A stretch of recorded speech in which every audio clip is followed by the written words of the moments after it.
We never really used to have to talk about building envelope because people used to have buildings with windows and verandas and so forth, and everything is open. So the building is not an envelope. However, up north, the buildings have to be enveloped because, of course, when winter comes, they're enclosed. When summer is there, it's so hot, they're enclosed as well. So thus, some of our engineers speak of building envelope like our northern neighbors. We've got to be careful, right? In that we look at our situation in terms of building envelopes, in terms of what you can address as a building envelope. This is an envelope. This room is an envelope. It is sealed, air-conditioned, and the AC unit is working. But what about air quality? Air quality requires that a certain amount of fresh air must be introduced within the space. The air must be filtered to eliminate bacteria, virus, etc. Air quality. The type of air conditioning unit, therefore, that you invest in should be able to deal with the air quality situation, or it can cost you without your knowing it. And I'd give you one reason in terms of avoiding that cost. Have you heard about sick building syndrome? That's a new term going back maybe 10 years now. Sick building syndrome is the result you get from the fact that, and I'll cut it short, somebody in the room has flu. 2 weeks' time, the entire space, the people who occupy that space end up with the flu too, or the cold. Why? Because if the air was being processed correctly, it is highly unlikely that everybody would become sick. But guess what? We're not paying much attention to that. So when one guy gets the flu, he says, oh, don't cough inside here, you know, because I'm going to get sick. And they do get sick afterward. And then everybody feels it. Why? Because most likely the matter of the treatment of air had not been effectively dealt with. I'm spending time on this subject because I like to highlight to you, the business owners, how important it is not just to look at the function that you normally only take into consideration, the temperature, but of course those other three. Very, very important, and it has its effect on your bottom line if you do not address them correctly, or if your technical personnel do not address them correctly. If they are addressed correctly, you end up with a low electricity cost, minimum electricity costs, minimum maintenance costs, minimum downtime and absentees, etc. Big issue in terms of this particular function of the AC system. Temperatures. Well, let's look at some numbers now. I'm giving you in Fahrenheit because I know most of you think in Fahrenheit as far as temperature is concerned. The younger generation, like Stanley, think in centigrade, but we still think in Fahrenheit. And 78 degrees Fahrenheit is the indoor temperature that should be achieved, which is about 24 centigrade, right? I came in here this morning, the place was freezing, the temperature was set at 20.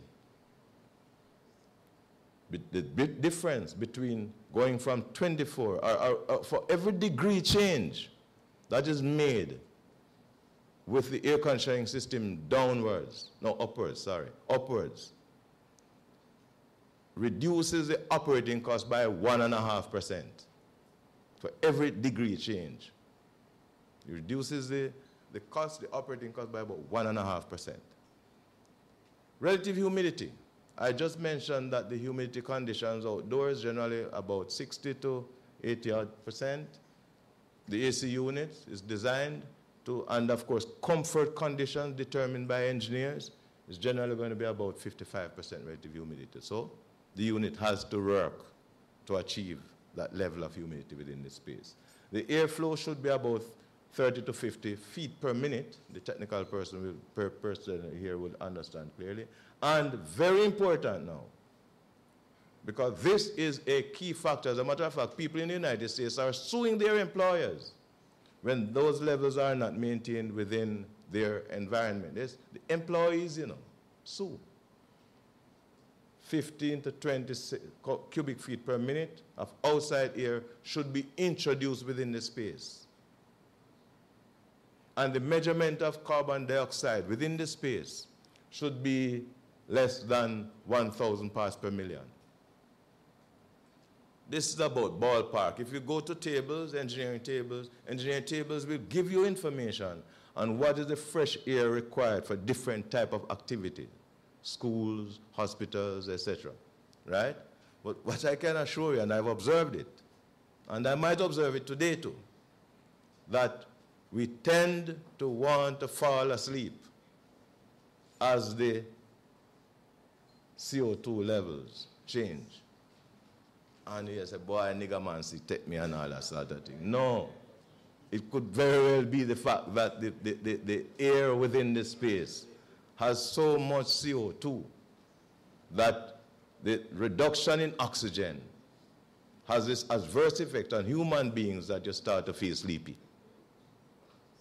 So if I see you feeling sleepy later, I know that it's not from the boredom of what I'm saying, but the fact that they... Now, these AC units are atrocious in that regard, because what they do, split systems, mini split systems, what they do is just recirculate the air. And there's, depending on the designer, but generally, there's no introduction of fresh air within the space. We only rely, therefore, on the opening of the doors. So if we're having a meeting in here and the doors are open, fine, you know, but when the doors are open, you have the humidity problem to deal with. You see what I mean? So we have to take a systems approach. But believe you me, that has been a significant effect in our environment with new air conditioning systems, we use split systems and all that. People tend to fall asleep and don't know why. That is one of the main reasons why. Okay, and I could tell you other stories too, but that is a key factor that is affecting us here in our environment. So the whole matter of how you deal with the environmental issues, how do you attack the realities of the deficiencies from incorrect use of air conditioning will show up on your bottom line. And it can show up either on an increased or reduced electricity consumption, or increased or reduced absenteeism, or just laziness displayed, when in actual fact there are other factors that should be taken into consideration. Equipment selection, therefore, is that you should try to order equipment that have a high energy efficiency ratio.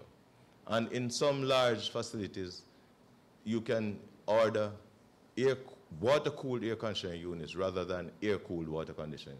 And you can also, for fans and pumps, you can also utilize what is known as variable speed systems to reduce electricity consumption. As a matter of fact, if you utilize in large buildings variable speed controls operating modes for air conditioning units, you can effectively save even up to 60% of your electricity bill on air conditioning, right?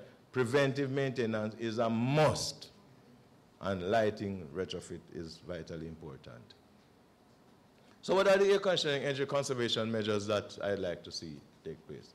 First of all, maintenance improvements can save 15%. Occupancy sensors are, I would say, a must. I do not want to go off cue. To give you an idea, an occupancy sensor can be utilized to turn off or change the temperature, automatically change the temperature setting of air conditioning systems based on the presence of individuals within the space. Hotels are a good candidate for these measures. Offices are also good candidates for these measures. When you leave your office space, there are times when one might forget to turn off the unit. The occupancy sensors can effectively change the control temperature to allow for reduced operation